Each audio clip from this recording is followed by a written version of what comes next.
And now the man who wishes there were 25 hours in a day to spend more time with himself. Flash over. Hey everybody, I wanted to talk real quick about the government shutdown that's happening right now in America. I found a great article in the Washington Post written by Mr. Brad Plummer, and he talks about the details of the government shutdown. And in order to understand the government shutdown, you need to understand who works at the federal government. Well, since the shutdown, we've classified all the employees into two different categories. First is the essential or expected employees. Those are the very important ones that we must have. And then there's everybody else, the non-essential people. And those people come up to 800,000 employees who have been furloughed. All right, so how do you know if you're essential or not? Well, there's a few guidelines here that says that if you provide for the security of life and property and or foreign relations, if you fall into that category, you're essential personnel, which means all of our foreign embassies are still open and the security for federal lands at home and abroad is still being posted. And people like air traffic controllers, those people are still going to work and being paid, so there's air traffic here. And the thing that's really important to a lot of people watching this video are your Social Security checks and your Veteran Affairs benefit checks are still being cut because those budgets are approved for multiple years. So we still have a couple years left on those budgets. But everyone else is non-essential personnel and they have been sent home. So here are some of the impacts that we're going to see. First is, let's talk about healthcare. The National Institute of Health is completely shut down now. You might be more familiar by the name of CDC or the Center for Disease Control. They're the people that come up with the annual flu shot vaccines and, you know, advertise them and provide them. Well, right now that's not going to happen because that industry, that department is completely shut down. The second is housing. We have a housing and urban development department here in America, and they provide a lot of low-income housing or subsidized housing to people. Well, those vouchers are not being cut anymore because of the shutdown. So if you find yourself in subsidized housing that's owned by a private individual, well, that private individual is not going to be paid for the month of October or November and so forth as long as this goes on. So you might want to consider either getting a job or finding another place to live because your landlord is not going to get paid. Immigration. Well, of course, the Border Patrol is still up because they're part of the security part of that equation in the beginning, but the E-Verify website is going to be down. It's already down. So I didn't think it worked that well anyway, so we're not going to miss that. I mean, honestly, you know, don't even let me get, I'm not going to start. Okay, law enforcement, FBI, DEA, all those agencies, CIA, those are all still funded and they're fully operational. But as far as law enforcement goes, the things that are cut are the civil cases.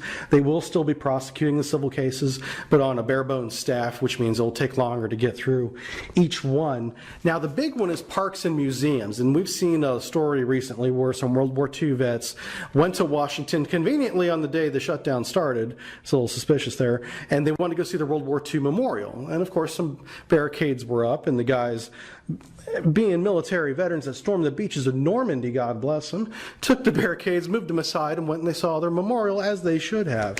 But now what has the government gone and done is they went and they put a fence around the World War II memorial and they've posted extra security there to keep that from happening again. You know, how bad is it whenever you shut down the government and the government, in order to save money and not have essential personnel or non-essential personnel, they spend money on more barricades and taller fences and more security people just to make it more painful for you. That's bullshit. Anyway, regulatory agencies, and this is going to start to get to the boring part here. That's the Security and Exchange Commission will still operate, but those guys are just as in bed with the Federal Reserve Bank and Wall Street, who they're supposed to watch, and it's so incestuous. And I'll make a whole other video on that. So having those guys around doesn't mean shit. Okay, it just means that they're going to keep getting paid, and they're not furloughed. Okay, visas and passports. Well, visas and passports will still be processed, but at a much slower rate. So if you're trying to, I don't know, go to England, big dog, and you haven't already got your passport, you're probably not going to get it anytime soon. Okay, eventually the passports will get to you, but not so much. The Veterans Affairs, even though we're going to get our monthly benefit check for retirees and stuff, if you're using the GI Bill, which I took full advantage of, those checks are not being processed anymore. So if you find yourself going to school, well, your semesters are not going to be paid, and you might have to find alternate means until that gets done. Here's a surprising one: women's, infants, and children. The WIC program for newborn babies. to get, some basic essentials like milk and eggs and stuff, those coupons. Yeah, that program's been shut down. I'm not sure why they would do that. That seems like a pretty low-cost program to have, but they shut it down. Okay, so a total of 800,000 employees. Now, here's my spin on this, is that my point is we still have an essential government working for us. We still have security of the people. The laws of the lands are still being enforced. There's not anarchy here. We still have America. And with the exception of a few budget approval things, like, parks and museums and the continuation of make sure everybody gets their social security check that they do depend on, that they budgeted for, and that the veterans are taken care of as they should be taken care of, with a few minor exceptions, we're working.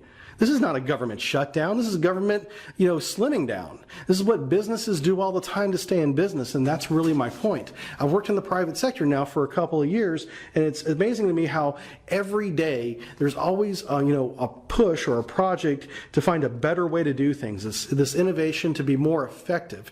And you don't see that inside the government, because all the government does is grow, and they build departments. They have new positions open all the time that they just create because they think it's a good idea, and they fill those positions, and it never goes the other way until now. So a lot of people are looking at this government shutdown with great anticipation of saying, hey, maybe we can operate at this level. Maybe this isn't a government shutdown. Maybe this is the new government.